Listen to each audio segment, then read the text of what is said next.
pemirsa, kembali lagi di Wani Sore Akhir Pekan. Hari ini, Wani Sore Akhir Pekan akan merangkum informasi mengenai anggota DPRD Provinsi Gorontalo dari fraksi PDIP, Wahyudin Moridu viral di media sosial setelah ucapannya ingin merampok uang negara tersebar luas.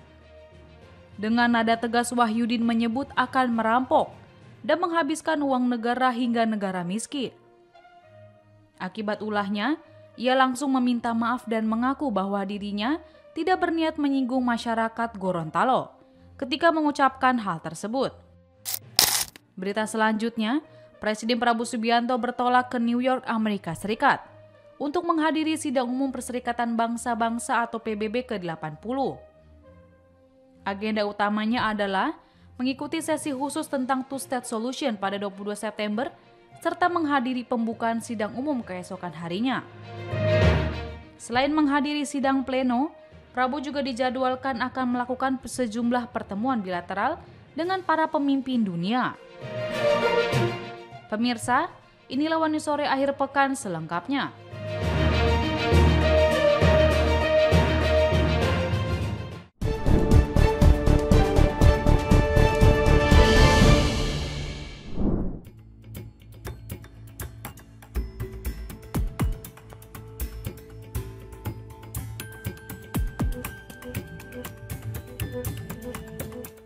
Pada proses pemilihan calon Hakim Agung dan Hakim Ad Hoc HAM di Mahkamah Agung tahun 2025, terdapat drama yang menarik terjadi di DPR RI.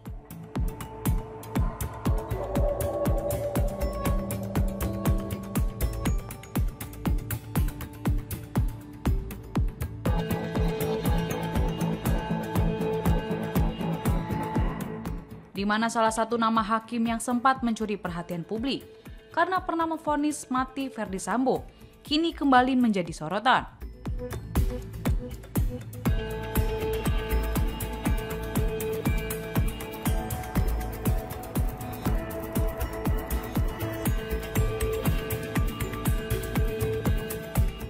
Diketahui Ferdy Sambo sempat dijatuhi hukuman mati saat di Pengadilan Negeri Jakarta Selatan.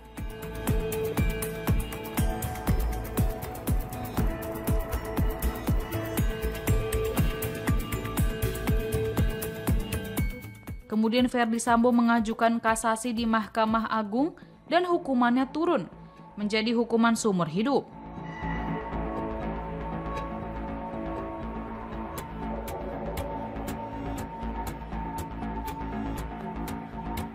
Saat proses uji kelayakan calon Hakim Agung di Komisi 3 DPR, Hakim Alimin Ribut Sujono yang pernah menangani kasus Ferdy Sambo justru tak mendapat satupun dukungan suara dari para anggota dewan.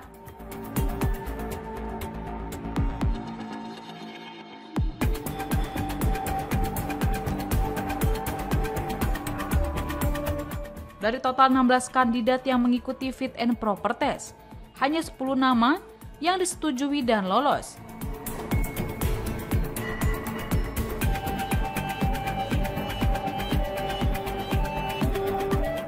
Sementara 6 lainnya termasuk Hakim Alimin Ribut gagal lolos dalam rapat pleno pada Selasa 16 September 2025 lalu.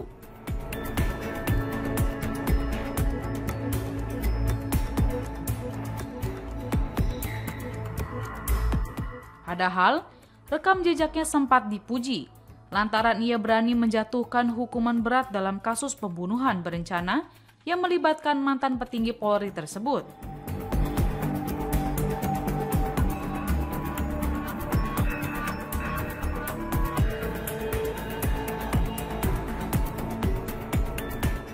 Anggota DPR RI Beni Kaharman dalam uji kelayakan dan kepatutan sempat menyindir Alimin Ribut sebagai hakim yang memiliki kewenangan seperti Tuhan.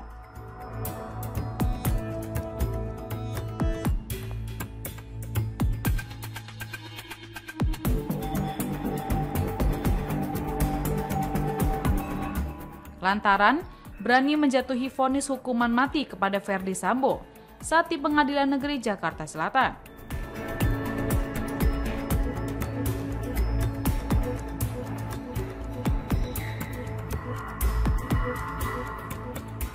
Namun, ketika masuk tahap voting, semua anggota DPR kompak tidak memberikan persetujuan kepada Hakim Alimin Ribut.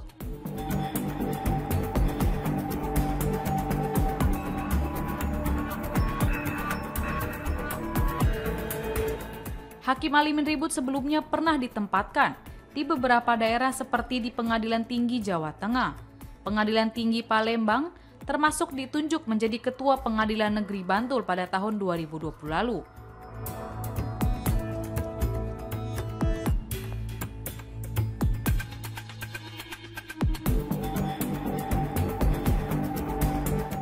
Hal ini membuat publik bertanya-tanya, mengapa sosok yang sebelumnya dianggap tegas justru malah kandas di Senayan?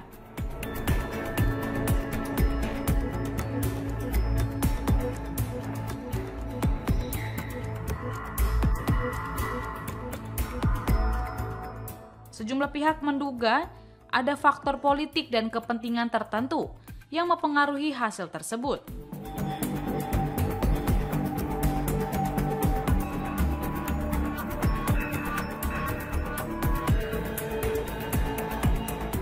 Meski begitu, DPR menegaskan bahwa keputusan diambil berdasarkan pertimbangan komprehensif.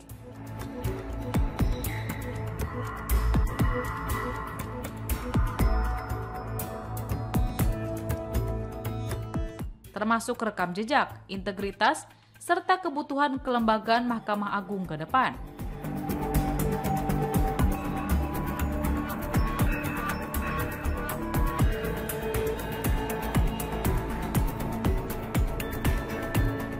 Dengan hasil ini, Hakim Alimin Ribut gagal melanjutkan langkahnya menjadi Hakim Agung meskipun pernah mencetak sejarah dengan vonis paling berat terhadap Ferdy Sambo.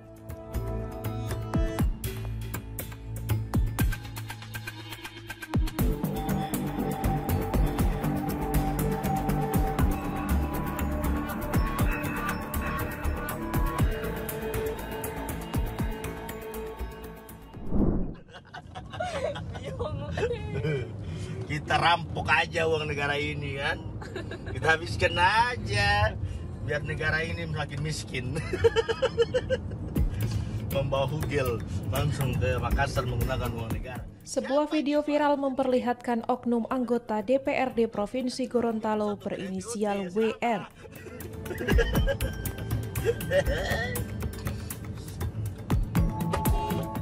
Video berdurasi sekitar 30 detik itu beredar luas di media sosial.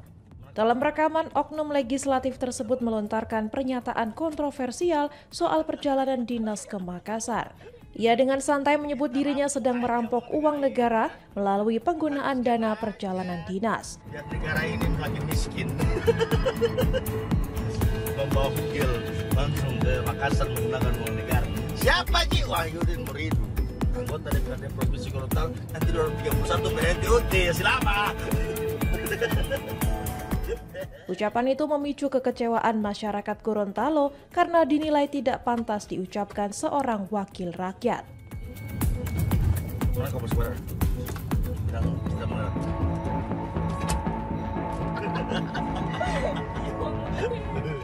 Oknum anggota DPRD yang viral itu diketahui berasal dari Partai Demokrasi Indonesia Perjuangan atau PDIP.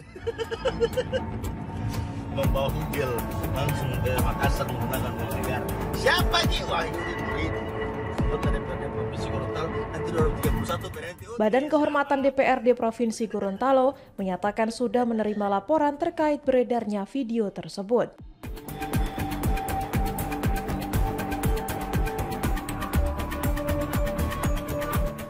BK menjelaskan penanganan kasus ini bisa dilakukan baik melalui aduan pengadu maupun kewenangan internal mereka. Pada Senin mendatang, BK akan memanggil dan meminta klarifikasi langsung dari WM terkait pernyataannya.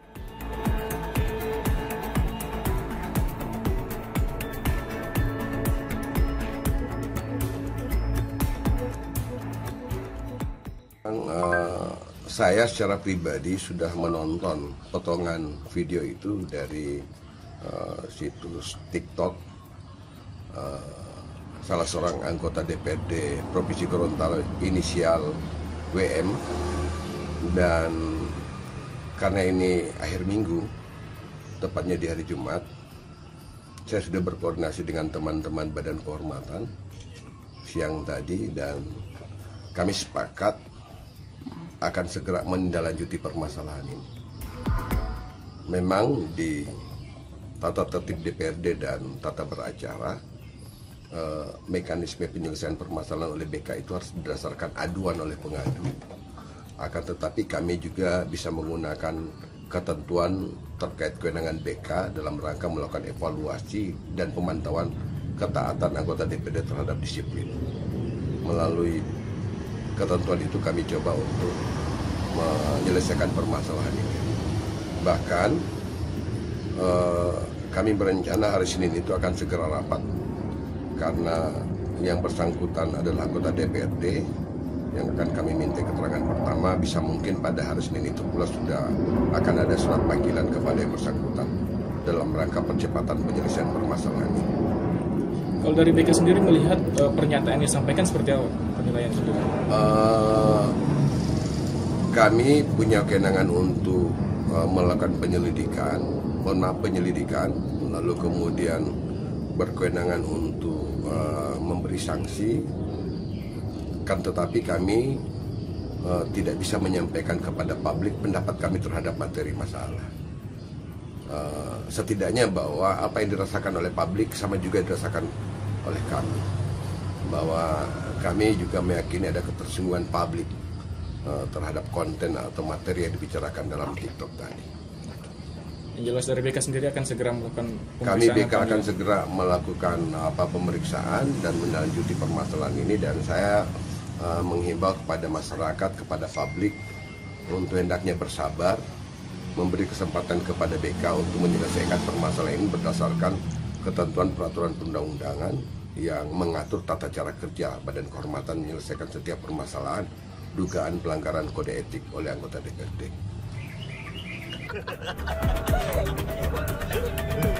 Kita rampok aja uang negara ini kan, kita habiskan aja biar negara.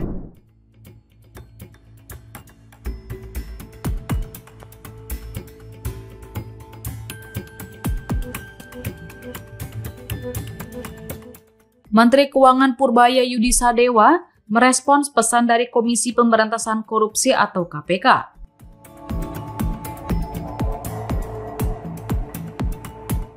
Potensi korupsi dari uang negara sebesar 200 triliun rupiah yang disalurkan ke 5 bank anggota Himpunan Bank Milik Negara atau Himbara bisa saja terjadi. Purbaya mengatakan pemerintah melakukan pemindahan dana dari rekening yang ada di Bank Indonesia ke rekening Bank Himbara. Pemerintah membebaskan Bank Himbara untuk menggunakan dana tersebut sesuai dengan kemampuannya.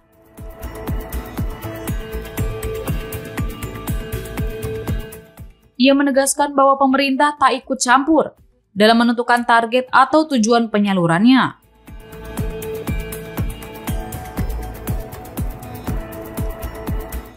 Kendati begitu, Purbaya mengakui potensi penyalahgunaan selalu ada, sehingga ia menegaskan bahwa sistem perbankan memiliki tata kelola yang sudah baku. Sebelumnya, PLT Deputi Penindakan dan Eksekusi KPK, Asep Guntur Rahayu, mengingatkan adanya potensi tindak pidana korupsi dalam pencairan dana 200 triliun rupiah ke Himbara. Asep lalu mencontohkan kasus dugaan kredit fiktif di PT BPR Bank Jepara Arta pada periode tahun 2022 hingga tahun 2024 yang menyebabkan kredit macet. Kasus tersebut, kata dia, menjadi peringatan serius agar program penempatan dana pemerintah ke perbankan tidak disalahgunakan.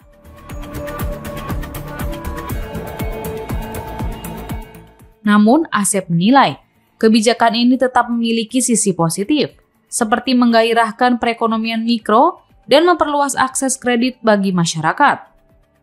KPK memastikan akan mengawasi pencairan serta penggunaan dana tersebut melalui Direktorat Monitoring Kedeputian Pencegahan dan Monitoring. Di sisi lain, berikut daftar 5 bank tempat pemerintah menyimpan 200 triliun rupiah di antaranya.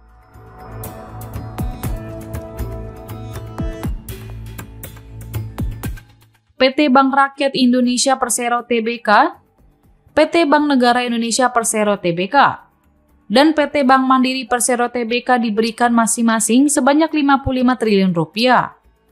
Kemudian PT Bank Tabungan Negara Persero Tbk sebanyak 25 triliun rupiah dan PT Bank Syariah Indonesia Tbk diberikan sebanyak 10 triliun rupiah. Negatifnya tentunya ada potensi-potensi tindak pidana korupsi seperti yang terjadi di Bank Perkreditan Rakyat, Bank Jepara Arta.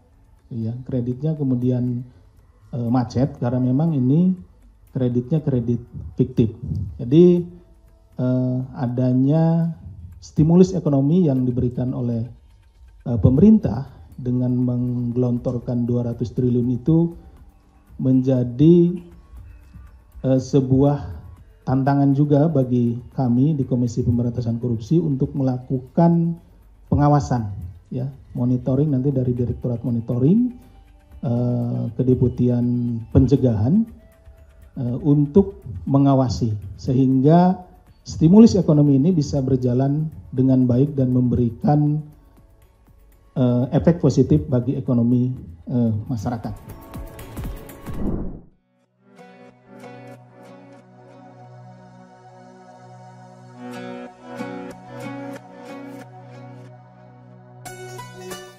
Presiden Prabowo Subianto lepas landas dari Base Ops Lanut Halim Perdana Kusuma, Jakarta menggunakan pesawat kepresidenan pada pukul 23.15 waktu Indonesia Barat.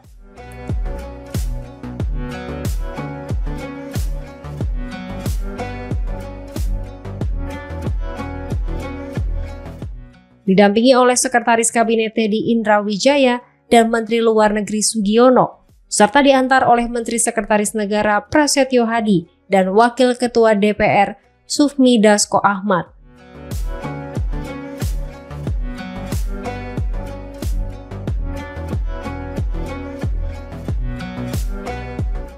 Sebelum menuju Amerika Serikat, Prabowo dijadwalkan singgah terlebih dahulu di Osaka, Jepang, untuk mengunjungi Pavilion Indonesia di Osaka Expo.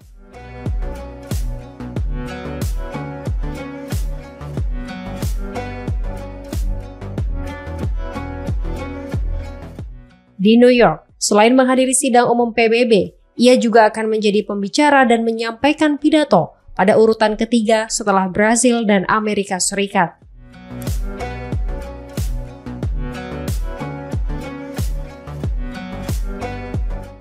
Selanjutnya, Presiden Prabowo akan melanjutkan lawatan ke Kanada guna menghadiri pertemuan Indonesia-Kanada Comprehensive Economic Partnership Agreement.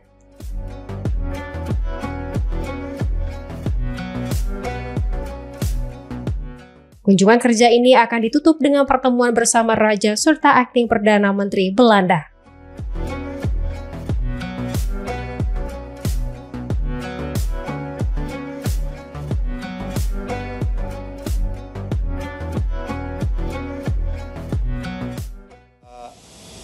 Presiden akan bertolak memulai rangkaian kunjungannya ke New York dalam rangka menghadiri sidang umum Ikatan Bangsa-Bangsa yang ke-80. Sebelum ke New York, beliau akan singgah dulu di Osaka mengunjungi Pavilion Indonesia di Osaka Expo dan kemudian melanjutkan perjalanannya ke New York. Tema sidang umum PBB ke-80 tahun ini adalah Better Together, 8 Years and More for Peace, Development and Human Rights, yang juga merupakan satu sidang umum di mana merupakan satu titik untuk memperbarui kembali semangat multilateralisme di tengah situasi dan kondisi global dewasa ini. Sidang Majelis Umum Perserikatan Bangsa-Bangsa ke-80 resmi dimulai di New York.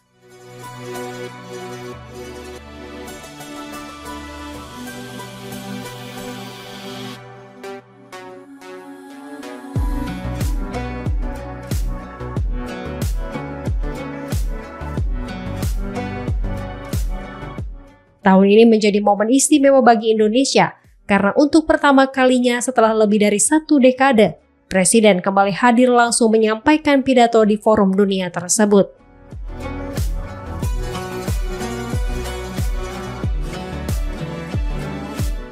Presiden Prabowo Subianto dijadwalkan berbicara dalam sesi debat umum dengan isu Palestina sebagai fokus utama di tengah desakan internasional untuk mewujudkan solusi 2 negara.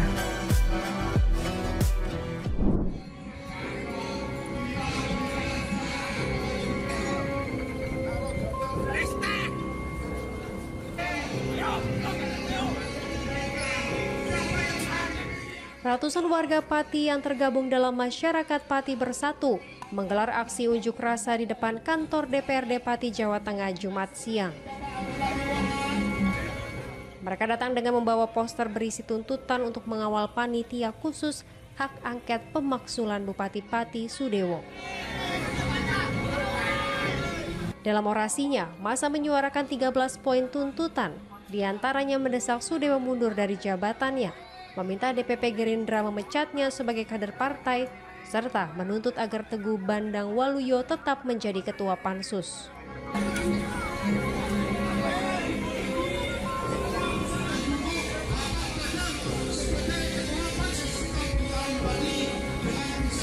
Setelah berorasi sekitar 1,5 jam, perwakilan pengunjuk rasa diterima pimpinan DPRD Pati dan anggota Pansus dalam audiensi di ruang rapat gabungan. Audiensi berlangsung kurang lebih 1 jam sebelum Ketua DPRD Pati, Ali Badrudin bersama pimpinan lain menemui massa. Ia menyampaikan bahwa DPRD menerima 13 tuntutan tersebut dan mengerucutkannya menjadi 6 poin. Salah satunya komitmen DPRD untuk mengawal pansus pemakzulan hingga tuntas. Untuk melaksanakan September hari ini ya adalah aksi yang disepakati oleh teman-teman masyarakat Pati Bersatu karena menilai satu, tim pansus hak angket tentang kebijakan Bupati Sudewo selama ini dinilai sudah mulai ada penggembosan dari banyak pihak. Yang paling utama adalah dari partainya sendiri. Informasi yang kami dapat bahwa sempat ada isu Teguh Bandang selaku ketua Pansus mau diganti. Nah, ketika ada rencana aksi ini, tiba-tiba ada perdebatan di antara mereka sehingga ada yang meyakinkan kita Bandang tidak akan diganti sebagai tim Pansus, ketua tim Pansus. Yang kedua, kita meminta pertanggungjawaban Gerindra karena Sudewo ini adalah partai yang menaungi atau mendukung atau mengajukan Sudewo sebagai calon bupati dan hingga terpilih sebagai bupati Pati. Kita menuntut pertanggungjawabannya agar segera satu memecat saudara Sudewo dari keanggotaan atau sebagai kader Partai Gerindra. Yang kedua, memerintahkan Sudewo untuk segera mengundurkan diri secara kesatria karena masyarakat Pati sudah tidak mau dipimpin oleh pemimpin yang arogan, pemimpin yang diktator, pemimpin yang terindikasi melakukan tindak pidana korupsi. Dan ini sudah banyak buktinya. Ada putusan pengadilan yang sudah inkrah, 2 putusan yang mengatakan bahwa saudara SDW ini, bupati ini yang selama saat menjabat sebagai DPR RI Komisi 5, dia ikut bersama-sama melakukan tindak pidana korupsi, mendapatkan komitmen fee.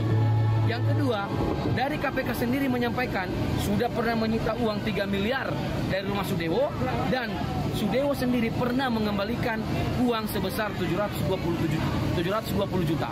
Ini artinya pengakuan secara langsung bahwa saudara SDW ini telah pernah melakukan tindak pidana korupsi. Dan ini wajib segera agar Partai Gerindra mempertanggungjawabkan tindakan mereka, keputusan mereka yang telah mengusung saudara Sudewo sebagai Bupati Pati. Kegiatan pada hari ini adalah audiensi yang dilakukan oleh Aliansi Masyarakat Kabupaten Pati Bersatu ya di DPRD Kabupaten Pati dalam rangka mengawal pansus angket yang bergulir di DPRD Kabupaten Pati. Tadi ada beberapa tuntutan ya, diantaranya yaitu agar DPRD dalam hal ini adalah Pansus DPRD Kabupaten Pati berkomitmen mengawal dan bekerja sungguh-sungguh untuk pansus angket ini.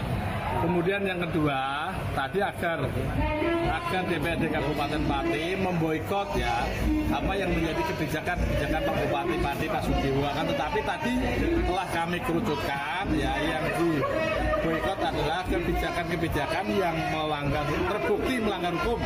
Kebijakan-kebijakan yang terbukti melanggar hukum itu akan kita boikot, itu kesepakatan kita dengan masyarakat aliansi masyarakat Kabupaten Pati Pusat. Kemudian ada tuntutan yang ditunjukkan kepada Partai Demokrasi Indonesia Perjuangan ya Kabupaten Pati. Yang pertama yaitu agar Partai Demokrasi Indonesia Perjuangan tidak mengganti Bapak Teguh Bandang Waloyo dari keanggotaannya menjadi Ketua Pansus DPRD Kabupaten Pati. Itu pun dari fraksi PDI Perjuangan kita sepakati bahwa Bapak Teguh Bandang Waloyo tidak akan diganti dari Ketua Pansus.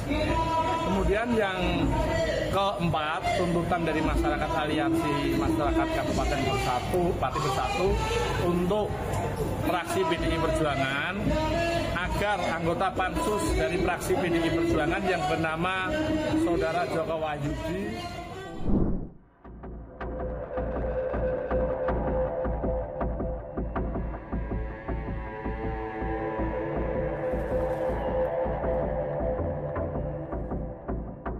Presiden Prabowo Subianto sudah 3 kali melakukan perombakan atau reshuffle di Kabinet Merah Putih. Prabowo melakukan reshuffle pertama pada Februari 2025, di mana mengganti Menteri Pendidikan Sains dan Teknologi Satrio Brojonegoro dengan Brian Yuliarto. Sedangkan reshuffle yang kedua dan ketiga dilakukan pada bulan September tahun 2025. Pada 8 September, Prabowo mencopot 5 menterinya, termasuk Menteri Keuangan Sri Mulyani Indrawati yang digantikan oleh Purbaya Yudisadewa. Lalu pada 17 September tahun 2025, Prabowo kembali melakukan reshuffle ketiga untuk mengisi kursi kosong dan mengganti menteri. Pada reshuffle itu ia mencopot Erick Thohir sebagai Menteri BUMN, lalu melantiknya menjadi Menteri Pemuda dan Olahraga. Namun, dari 3 reshuffle itu, Wakil Presiden Gibran Raka Buming Raka tidak terlihat di Istana Negara. Ketidakhadiran Gibran itu membuat spekulasi mengenai pemilihan menteri tanpa pertimbangan Wapres. Lantas, apakah Gibran ikut dilibatkan dalam reshuffle di Kabinet Merah Putih? Presiden 7 RI Joko Widodo atau Jokowi menyebut bahwa persoalan reshuffle merupakan hak prerogatif Presiden Prabowo. Di sisi lain, Jokowi mengungkapkan keberadaan Gibran yang tidak hadir di reshuffle pada 17 September 2025 kemarin. Ia menyebut bahwa Gibran sedang kunjungan kerja ke Papua Nugini, sehingga tak bisa menghadiri reshuffle tersebut. Di sisi lain, Menteri Sekretaris Negara Prasetyo Hadi menjelaskan Gibran tidak hadir dalam pelantikan 11 pejabat baru tersebut. Prasetyo hanya menyebut Gibran tengah berada di luar kota. Namun, ia tak menjelaskan lebih lanjut terkait ketidakhadiran Wapres tersebut.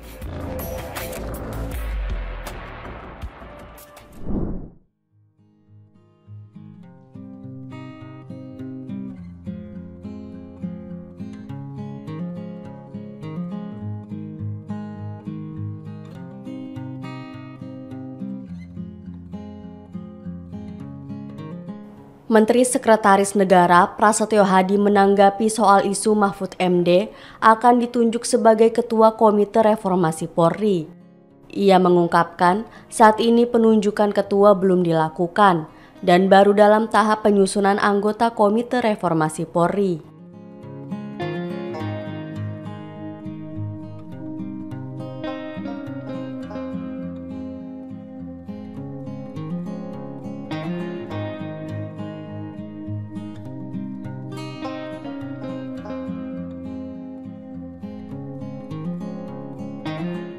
Diketahui, Presiden Prabowo baru menunjuk Jenderal Kehormatan Ahmad Doviri sebagai penasihat khusus Presiden bidang keamanan dan ketertiban masyarakat dan reformasi kepolisian.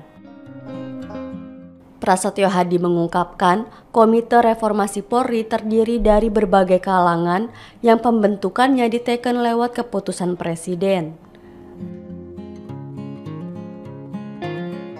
Komite Reformasi Polri ini dibentuk Presiden Prabowo dengan tujuan untuk mengevaluasi dan memperbaiki institusi kepolisian. Prasetyo Hadi mengatakan, reformasi terhadap suatu institusi merupakan hal yang lumrah dilakukan.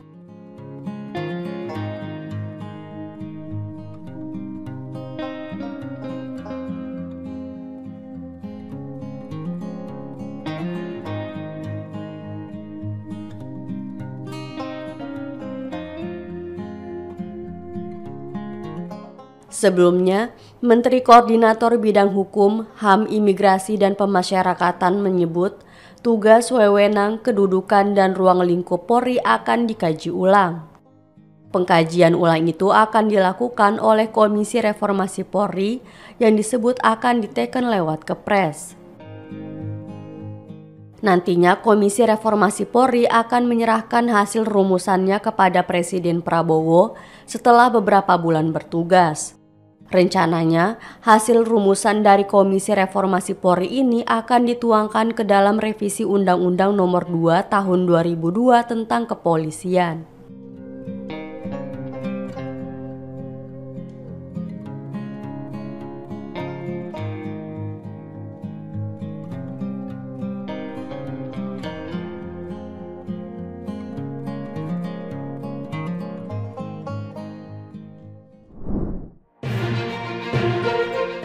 Demikian informasi yang dapat kami sampaikan pemirsa.